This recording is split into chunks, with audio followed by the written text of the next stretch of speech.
Generally, private parties may enter into contracts on any subject matter that isn't illegal or contrary to public policy.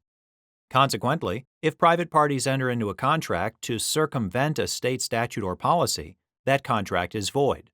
But what if state officials enter into contracts to circumvent interests protected by federal law? Are these contracts void? The Third Circuit Court of Appeals considered this question in Shadis v. Beal.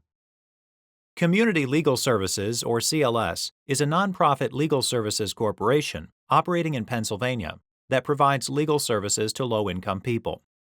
Half of CLS's operating budget came from Title 20 of the Social Security Act. Funds from Title 20 were given to Pennsylvania's Department of Public Works. The department then allocated some of the funds, together with a matching state grant, to community-based programs, including CLS.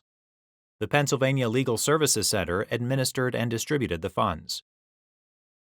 From 1978 to 1981, CLS entered into a series of annual funding contracts with the Legal Services Center. Under the contracts between the years 1979 and 80 and 1980 and 81, the department required, over CLS's objections, the inclusion of a no-fee provision. The provision provided that CLS couldn't request attorney's fees arising out of litigation against Pennsylvania or its employees. Also, from 1978 to 1981, CLS represented plaintiffs in class action lawsuits against Pennsylvania and its state agencies for civil rights violations.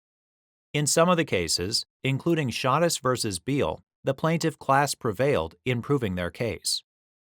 As the prevailing party, the plaintiffs in Shadis moved for an award of attorney's fees for CLS in federal district court under the Civil Rights Attorney Fees Award Act. Pennsylvania objected, arguing that the annual funding contracts between CLS and the Legal Services Center precluded CLS from seeking attorney's fees in suits against the state or its employees.